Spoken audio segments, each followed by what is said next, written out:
Assalamu alaikum wa rahmatullahi wa barakatuh. Very good evening, having a lovely conversation with my amazing guest right here in studio. But before that, my name is Faisal Kassim and welcome to Live Real Talk. And tonight we are talking about the Muslim stake in this new government. In exactly 5 days from today, the President-elect William Samoei Arap Ruto will no longer be the President-elect, but will be His Excellency CIC William Samoei Ruto. He is going to be the president of this country for the next 5 years.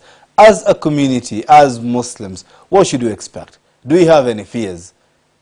Uhuru Muigai Kenyatta, who is the current president and the outgoing president, has set the bar high for as far as the Muslim community is concerned in this country.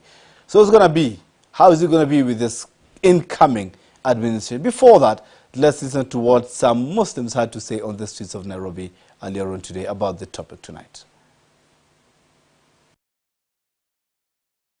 The new government has a lot in the bank for the people of the Kenya, and to be exact, the Muslim community. And we expect the president-elect, His Excellency Dr. William Samoei Ruto, to consider the Muslim community. And so far so good. And counties like Wajir and Garissa County and Mandera, the northern part of this country, are wallowing with a lot of challenges. And we want and request the government to at least put in place something that could benefit the Muslim community. Ikiwa sisi ni wakaaji wa Wajir, shida yetu ni maji. Jambo la mbili, hatuna barabara. Magari ikianza kutoka kaunti ya Wajir inaelekea Nairobi, hatuna njia. Kama Marsabit County tuko na changamoto mingi. Tukianza na education, tunataka wasichana wetu, watoto wetu wapate elimu. Tuko na shida ya maji, wamama wanateseka sana, kuna shida ya stima. Tungeomba rais akichukua usukani aangalie kutoka kwa idara zote.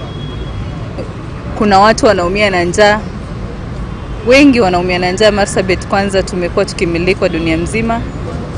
Tungeomba serikali ingilie kati, itusaidie kama maraia wa Marsabit. Tulimsupport kwa mkono moja, anajua Marsabit walikubali kuchagua Ruto, is now a president.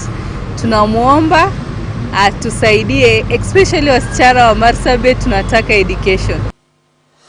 Thanks so much, Aban Shihemi, for that Vox Pop, my producer and director for the night. And it's time for me to introduce my amazing panelists tonight. And I'm going to start with my father's love, that is an amazing brother.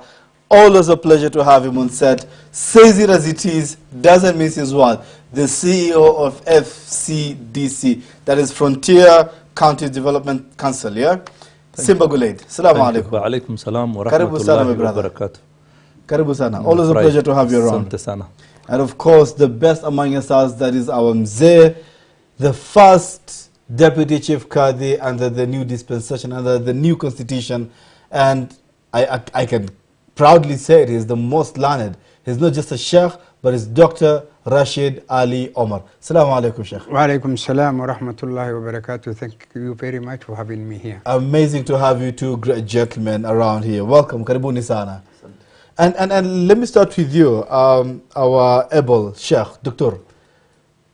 William Samoei Ruto won the elections and was pronounced the winner on the 15th of August. And then the Azimio coalition went ahead to the Supreme Court, as they're allowed in the Constitution. They went to the Supreme Court to challenge his win. And on the 5th of this month, it was ruled that William Samoei Ruto was duly elected as the president of this country. As a Muslim leader who have interacted with leaders in this country, do you have anything to fear as a Muslim?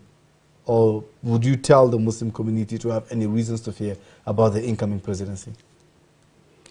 Bismillah, alhamdulillah, wa sallallahu ala Muhammadin wa ala alihi wa ashabihi wa man wala. The issue, first of all, God is the one who gives leadership. In the Quran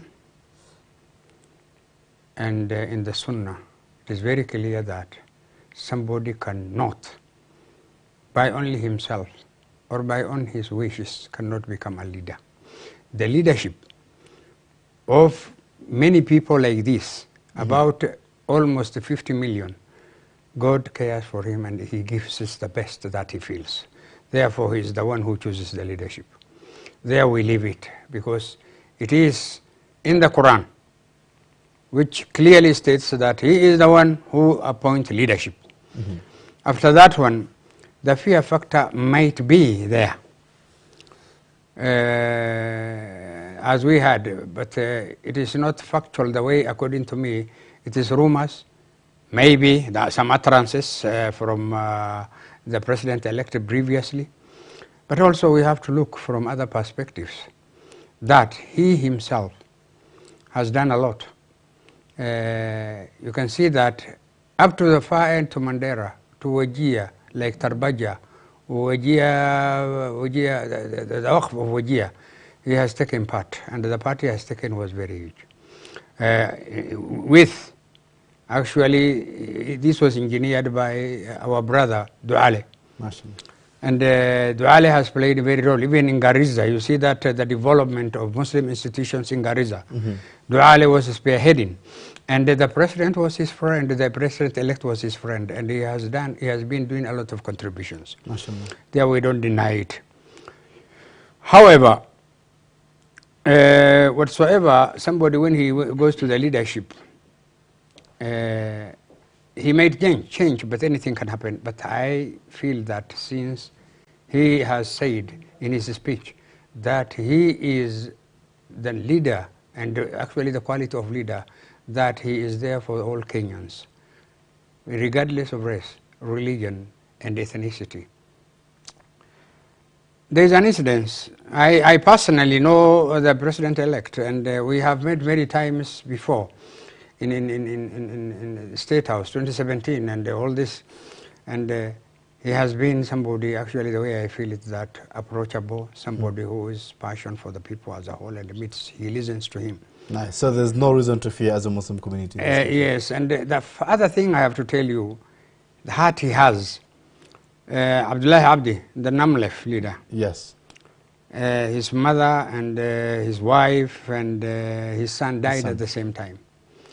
While I was there going for condolence, I met the president-elect there, giving him the condolence.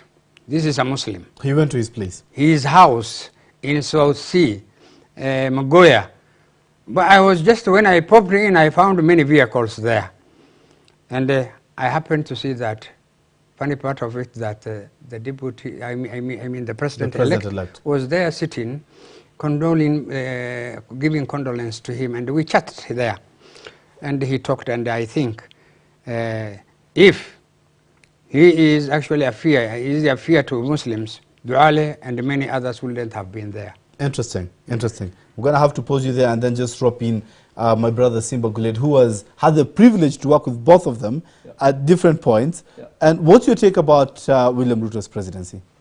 And first of all, let me congratulate the Deputy President, now President-elect. He's a very shrewd and also charismatic leader who understands a lot of issues, because I had also had the privilege of encountering with him from a very close distance.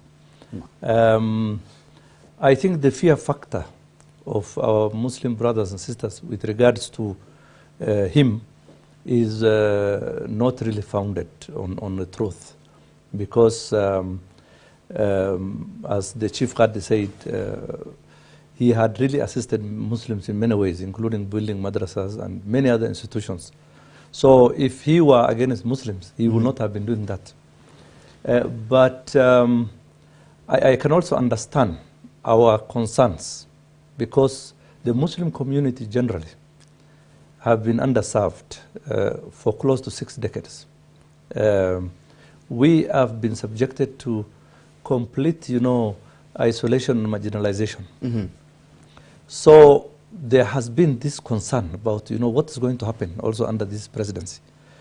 We have huge problems around drought right now. I would have liked to see him really pronounce himself on the issues of drought. So far, That has not really happened. I hope that is going to come forward, because close to 3 and 4 million people right now are starving and have no food. And we have some of the worst infrastructure in Kenya. In fact, some counties where Muslims are majority, there is even hardly any kilometer of tarmac outside the main county headquarters. So people have problems of water, they have problems of healthcare. The children in the northeastern part, you are aware, all the teachers had moved away. And I really want to say the outgoing administration had scored very, very poorly on those issues. Interesting. So having looked closely from the manifesto he gave, and the utterances he gave when he was elected, was that he's going to leave no section of this country behind. We make up 30% of Kenya's population. Yeah, you mentioned that in your article. Yes, I was just about to quote we it. make up 30% of Kenya's population. We will expect the distribution of positions in government, of resources, all should mirror also that. So if we have 20 cabinet members, I expect at least around 7 should go to the Muslims, or thereabout. I also expect the resources at the national level to also be mirroring the same. Again, I'm just going to still stick with you because you've interacted with him and you know how he thinks. President Uhuru Kenyatta, the outgoing administration, set a standard, set a bar for the Muslim community. During his first term, the Jubilee's administration first term, we saw at least 4 cabinet members who were Muslims. We saw Najib Balala, who was tourism and then went to mining. We saw Rashid Chester, who came in as the sports minister. We saw the Ambassador Amina, who came in as the foreign minister for foreign affairs. And we saw Adan Mohammed Waziri, who came in as the minister for trade at that time. 4 Muslim members. Still within the Jubilee administration, we saw Honorable Eden Duale, the Garissa Township Member of Parliament, who became the majority leader under the Jubilee administration. I mean, this is a bar that has been set so high. From where you sit, from your interactions with William Samoei Ruto, do you see him achieving or coming close to this or even surpassing it? I look forward to him surpassing that. As I said, to mirror our 30% population. You know, it is an equitable share of our rights within the government. So we can do better than that. The cabinet, as you mentioned, there were 4. I hope we'll go beyond that. Other positions within government also will be the same. And I think knowing the president-elect, he has the heart of all the people of this country. I mean, the welfare of this country in his heart. And I have no doubt that he's going to execute, as he said, that he's going to leave no place or region of this country behind.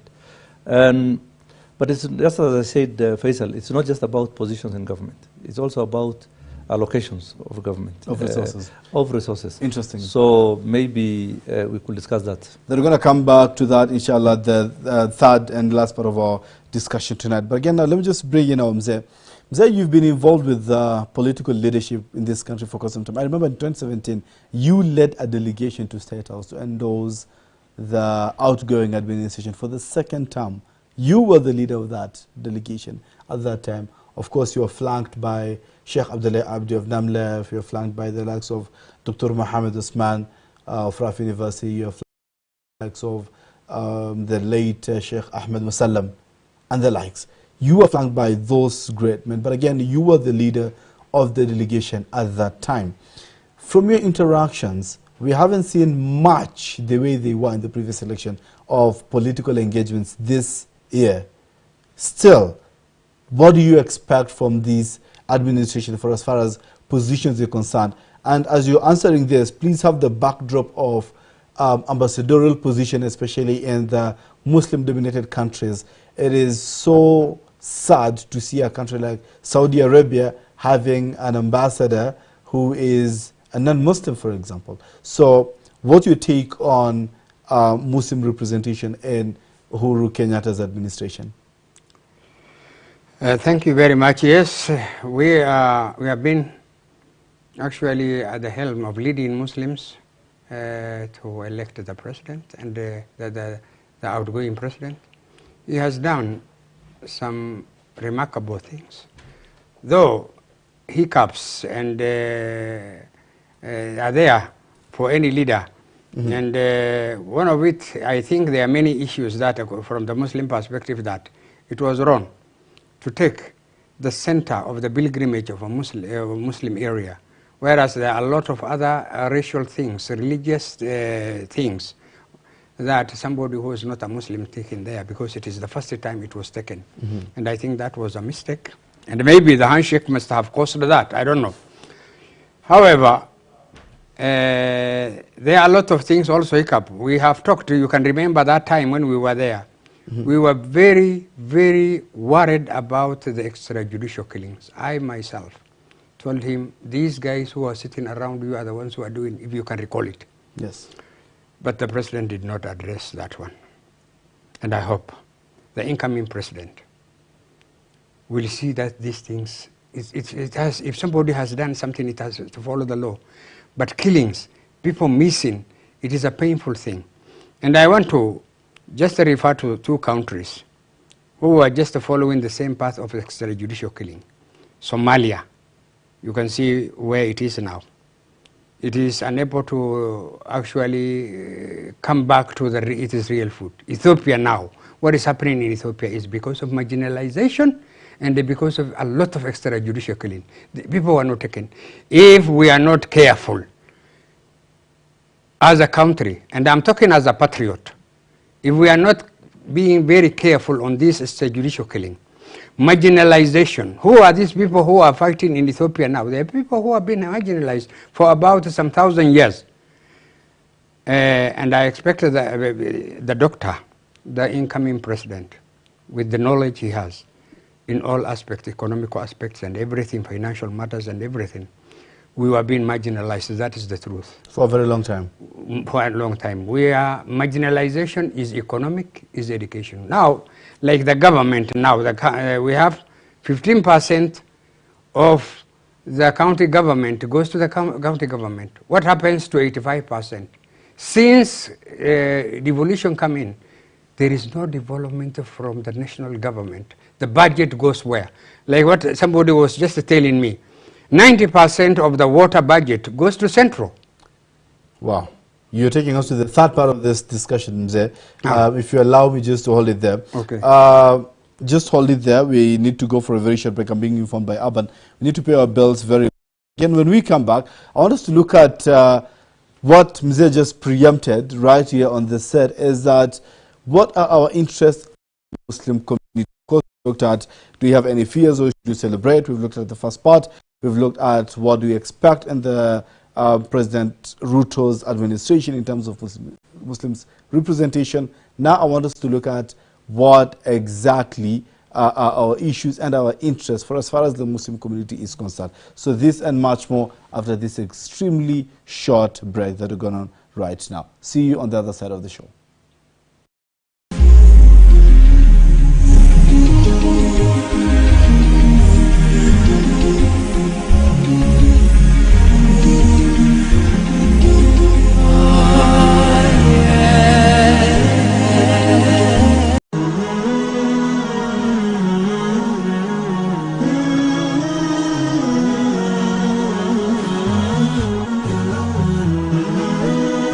Horizon TV, the beacon for the nation.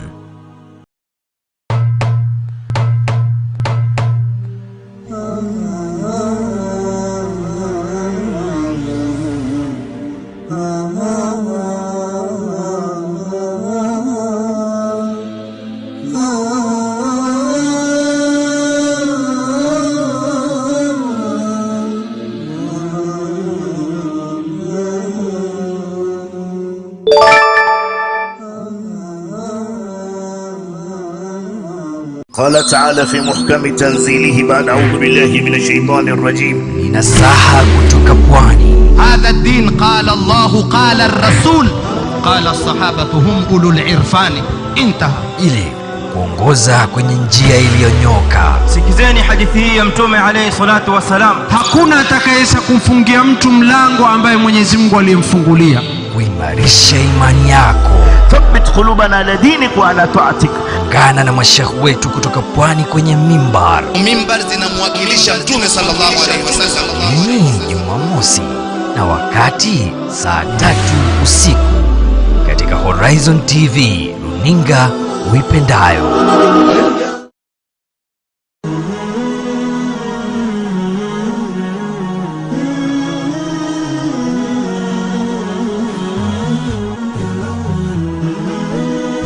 Horizon TV, the beacon for the nation.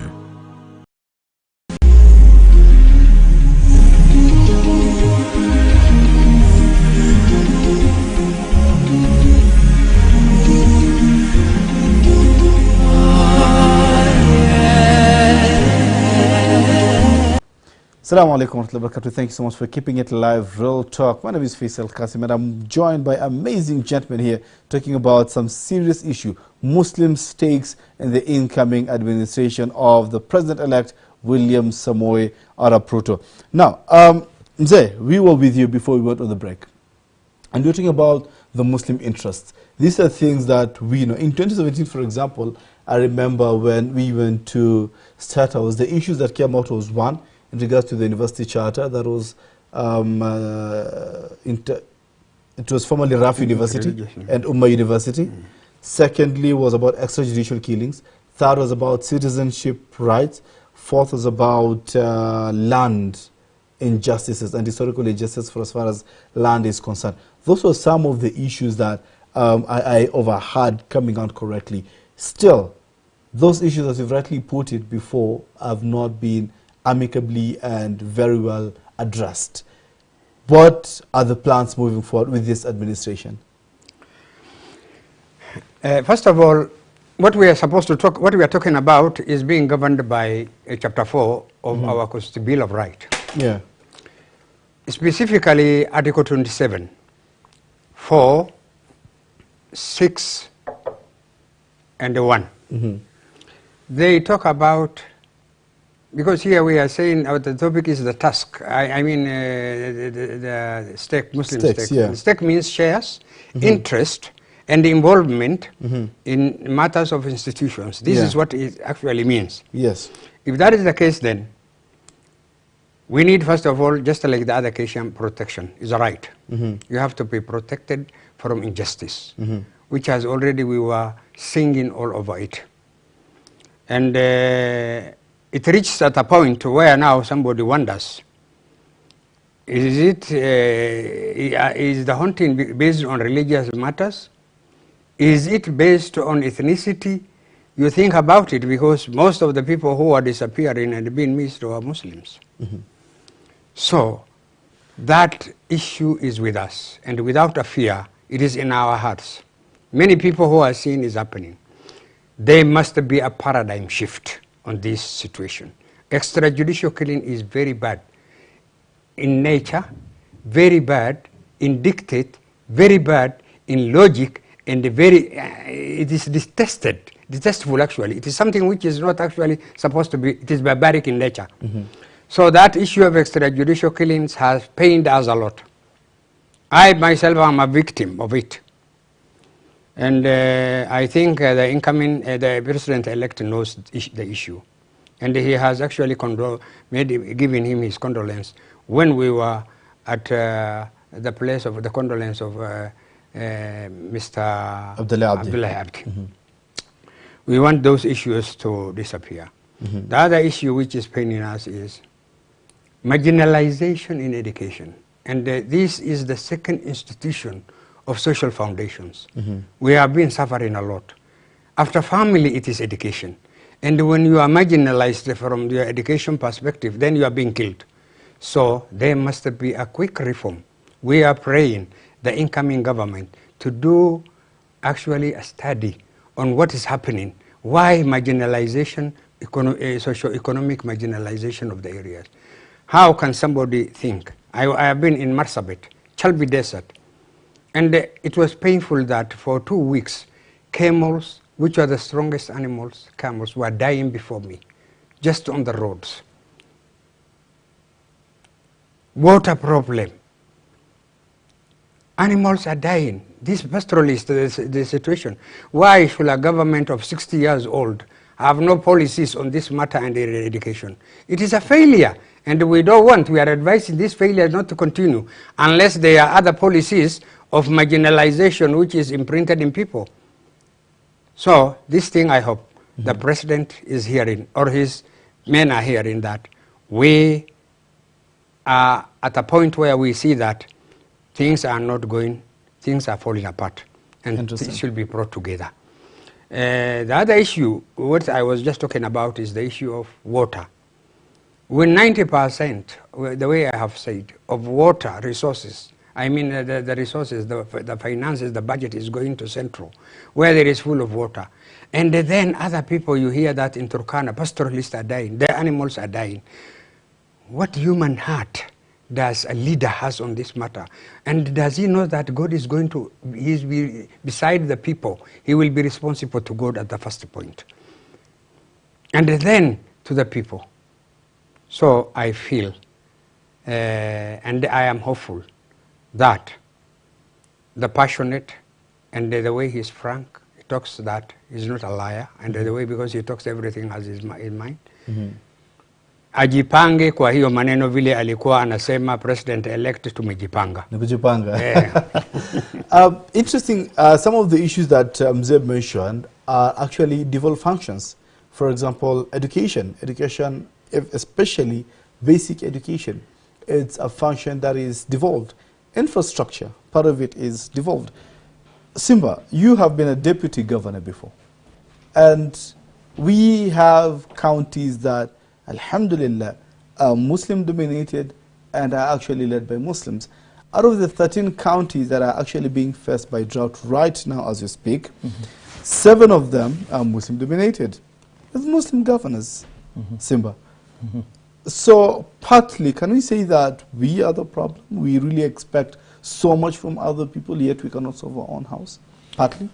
Yes, I think I fully agree with you. We need to unpack these challenges we have into two. One is the problems that we have caused ourselves. One of our biggest problem, actually, above the issues of failures within the county government, is disunity even among Muslims. Because as Muslims, we have not really come together and formed or forged a strong, front to advocate for issues of Muslims. We have tended to divide, and most of the time we end up blaming ourselves within the leadership, within the community, and we are the ones pointing fingers at each other all the time. That's one problem. So that made us unable to penetrate and come and sit on the table. Faisal, if you are not on the table, then you are the menu to be eaten. You are on the plate. So Muslims must learn how to advocate and make sure, because normally you advocate from a position of strength, not a position of weakness. So that's one challenge.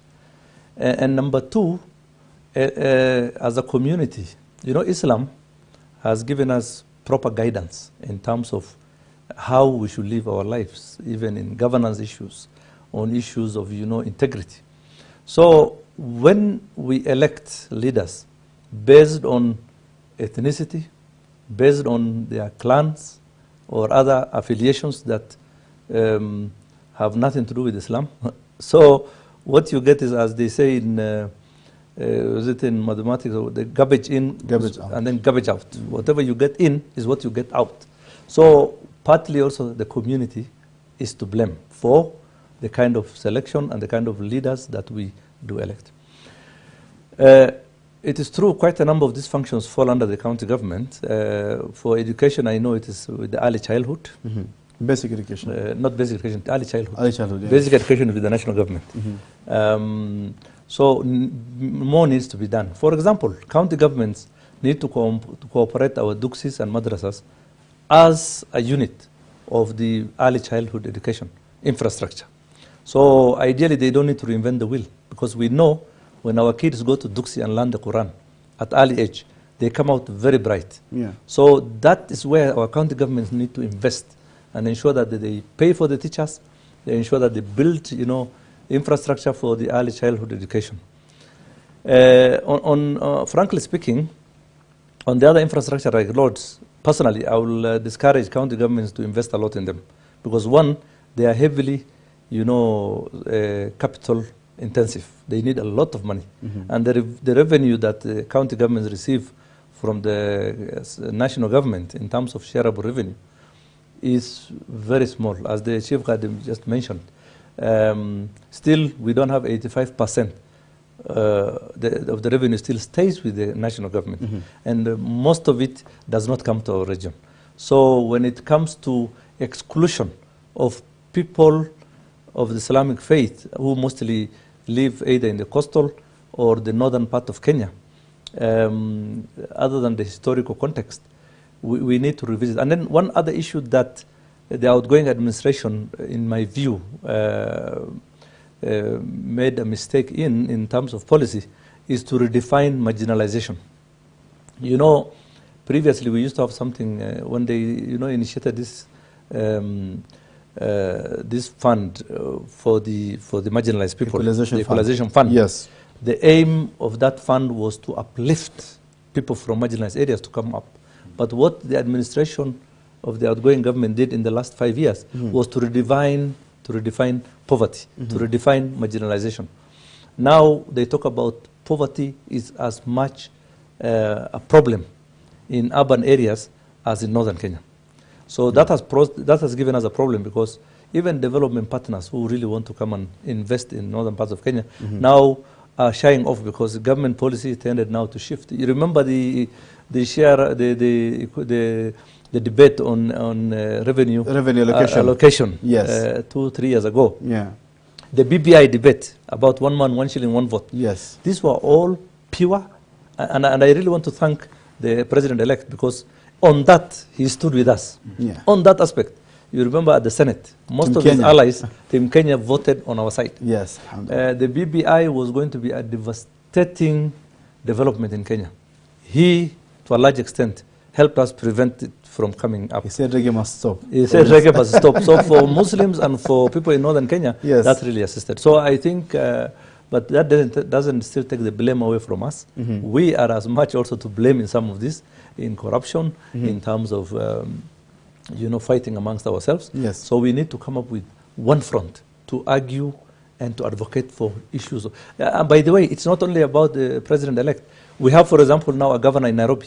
Muslims make up a large percentage of people of Nairobi. What are we getting from Governor Sakaja, for example? He promised he's going to give at least boreholes to every mosque. To every mosque. Yes. He's going to give very significant positions to Muslims in Nairobi.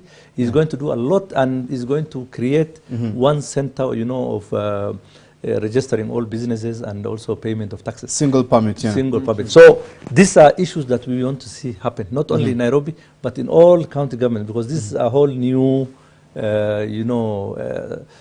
crop of elected leaders. Interesting.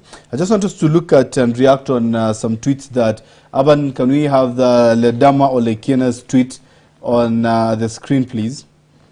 This is an interesting tweet, and it really says, I swear, the only community that only knows, quote-unquote, kujipanga are the Somalis. Damn, look at the nomination in parliament. Imekuwa yao sasa. Yeah. Yes. Yes. Just a quick reaction on that, Mzee, first. Surely, the words, those words which you has used, is a divisive issue, is also part of the marginalization.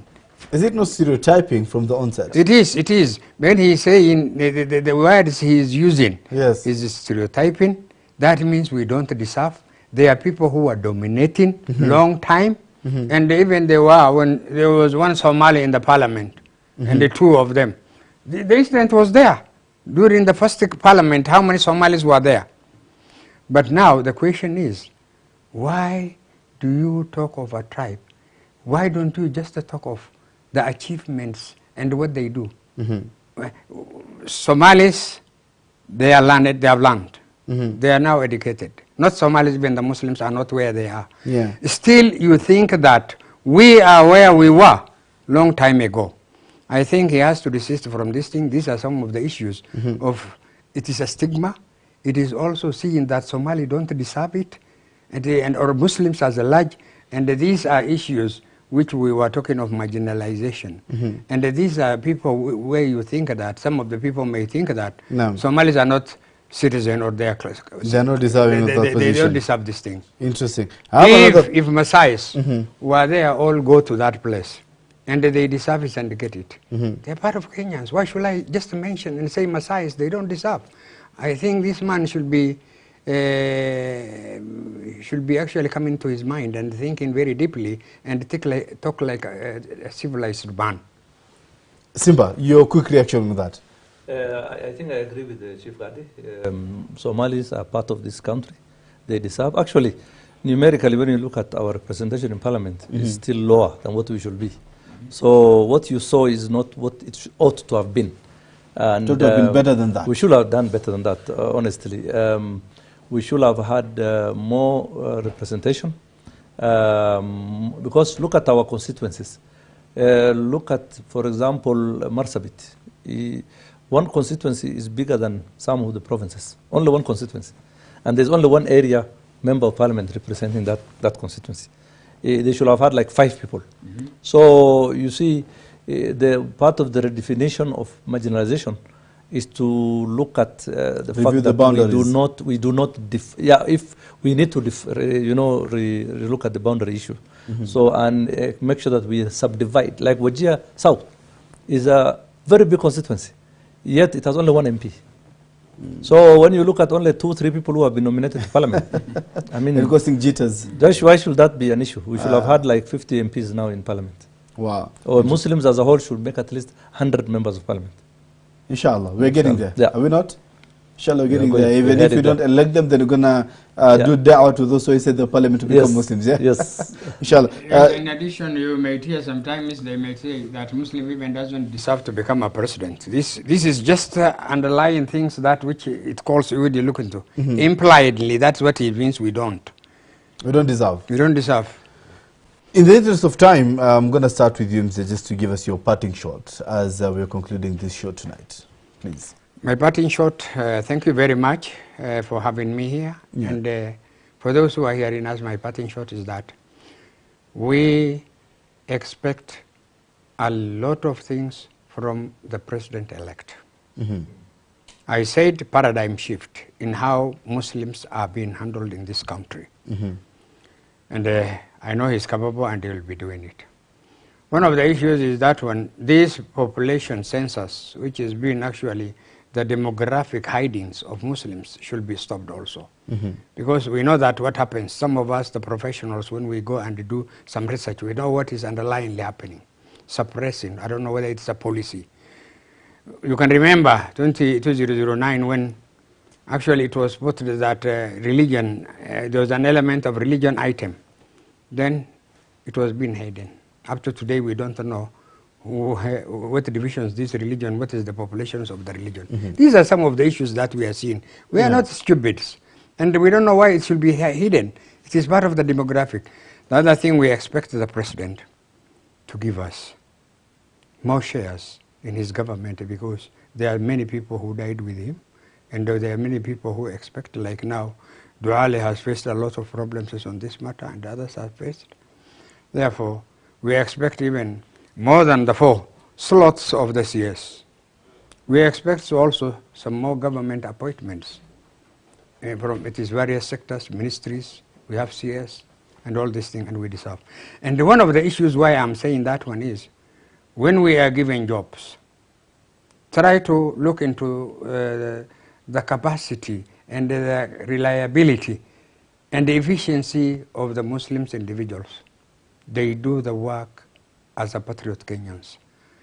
Therefore, what we hope from him is that let us be seen that in every aspect of the government, still we are marginalized in many areas. And you can see the office of the president, how many Muslims will be there, are being found there. That is the question we ask ourselves. Treasury, And the key government ministries, it is very few Muslims are being found there. So we expect that our existence is reflected in those areas, and I hope and I wish him well. I know that the load he is carrying is not a small one. We are praying for him that may God be assisting him on all these things and forward and guide him toward justice to all for Kenyans. Inshallah. Simba, please, quickly, parting shot. Yes, and I think the election of President-elect William Ruto is disruptive. He has disrupted a lot of things. He has disrupted the norm. He has disrupted, you know how people feared deep state. Yes. How people feared systems. Yes. How people feared central government. He has, demystified the whole notion. The whole notion. So I see him as an agent of change. So what I would have now expected him to do, when people start depending on the largesse from the government, it is quite overbearing.